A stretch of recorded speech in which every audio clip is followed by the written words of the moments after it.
ഈശോ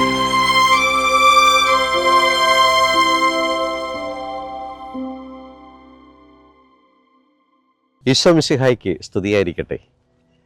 ഞാൻ വിളിച്ചപ്പോൾ അവർ വിളി കേട്ടില്ല, ഞാൻ സംസാരിച്ചപ്പോൾ അവർ ശ്രദ്ധിച്ചില്ല. എൻ്റെ ദൃഷ്ടിയിൽ അവർ തിന്മയായി പ്രവർത്തിച്ചു, എനിക്കനിഷ്ടമായത് അവർ തിരഞ്ഞെടുത്തു. യെശയ്യാ പ്രവാചകന്റെ പുസ്തകം 66-ാം അധ്യായം 4-ാം വാക്യം. എൻ്റെ ജീവിതത്തിൻ്റെ കുറവുകളിലും വേദനകളിലും അവൻ ആശ്വാസവാക്കുമായി എന്നെ സമീപിക്കുന്നുണ്ട്. എനിക്ക് അവിടുത്തെ സ്വരം കേൾക്കാൻ സാധിക്കുന്നുണ്ടോ? എൻ്റെ ജീവിതത്തിൻ്റെ ബലഹീനതകളിലും കുറവുകളിലും അവൻ സംസാരിക്കുമ്പോൾ എത്രമാത്രം എനിക്ക് അവനോട് ചേർന്നിരിക്കാൻ സാധിക്കുന്നു. ഈ നോമ്പുകാലം എന്നെ സഹായിക്കട്ടെ അവൻ്റെ സ്വരമൊന്ന് കേൾക്കാൻ. ഏതാണ് എന്നെ തടസ്സപ്പെടുത്തുന്നത്? അവൻ്റെ സ്വരമൊന്ന് കേൾക്കാനായിട്ട് നമ്മുടെ ജീവിതത്തെ പൂർണ്ണമായിട്ട് സമർപ്പിക്കാൻ നമുക്ക് സാധിക്കട്ടെ. ദൈവം നമ്മളെ അനുഗ്രഹിക്കട്ടെ.